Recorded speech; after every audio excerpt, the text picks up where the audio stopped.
Wacan oo wanaagsan iyo mar kale Boolimoog Journal isu soo noqod wanaagsan asxaabta ama saaxiibada journalka Boolimoog ku xiraayo waxaan halkan hadda idinkaga soo gudbinaynaa taariikh nololeedkii aktarkii iyo soo saarihii caanka ahaa ee shirkadda filmada ee Bollywoodka ee dalkaasi Hindiya oo asbuucii aynu soo dhaafnay ku geeriyooday magaalada Bombay gaar ahaan gurigiisa. Waxaana uu geeriyooday 7 Juulaay 2021 haddaba Maxamed Yuusuf Khan oo ku magac dheeraa Dilip Kumar Saab ayaa waxa uu ahaa nin aad iyo aad caan uga ah gudaha dalka Hindiya isaga oo weliba mar ka mid ahaa baarlamaanka dalkaasi Hindiya. Haddaba waxa uu Dilip Kumar Saab ku dhintay da'da 98 jir isaga oo ah waxaanu dhashay 11 Diseembar 1922 wuxuuna ku dhashay waqooyiga Basharwa halkaas oo ay xilligaasi gacanta ku haysay gumeystihii Ingiriiska. Haddaba Dilip Kumar Saab waxa uu ku soo biiray shirkadda filimada ee Bollywoodka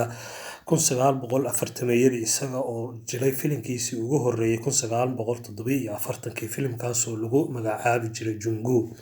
kaasoo rikoor caan ah dhaliyay. Haddaba Dilip Kumar Saab ayaa waxaa ilaa haddeer u haystaa 2 filim oo caan ah oo ilaa imika ay shirkadda Bollywoodku ay ku faanaan. Dilip Kumar Saab oo magaciisa saxda ahaa Maxamed Yuusuf Khan waxa uu ahaa nin Muslim ah waxaana uu noqday khaankii ugu horreeyay ee ku soo dhiga filim Hindiya markii ugu horreysay isaga oo aanu ka horreynin magaca Khan sita. Haddaba Dilip Kumar Saab ayaa waxaa ammaanay dhammaan siyaasiyiinta iyo dadka caanka ka ah gudaha dalkaasi Hindiya waxqabadkii uu soo muujiyay tan iyo muddadii uu ku dhex jiray jilidda filimada iyo intii uu ka fariistaba aktarka caanka ah ee loo yaqaan King Shah Rukh Khan oo ah xiddiga haddeer Bollywoodka ay ku faanaan ayaa waxa uu yiri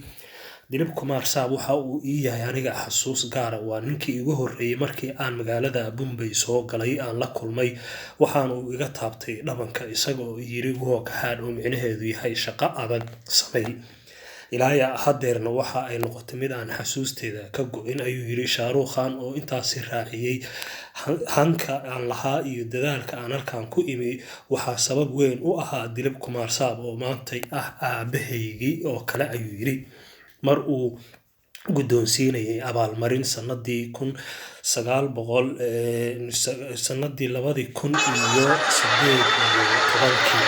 Haddaba Dilip Kumar Saab ayaa waxa uu geeriyooday sidaan ugu sheegay isagoo 98 sano jira wax abuur kaalmo kaliya Dilip Kumar Saab qasrigaas aad u jeedaan waxaa soo isugu timid maamulka ku leeyahay Bombay isaga oo lagu sameeyay aas qaran loona aasay sida ay shareecada islaamku qabto maadaama uu ahaa Dilip Kumar Saab Maxamed Yuusuf Khan nin Muslim ah. Maxamed Yuusuf Khan waxa uu haystay 8 film award ama waxa loo yaqaan best actor kaasoo ay dhiftahay wax haysta filmaantiisa waxa ay wada ahaayeen filmaan aad iyo aad loo wada xasuusto.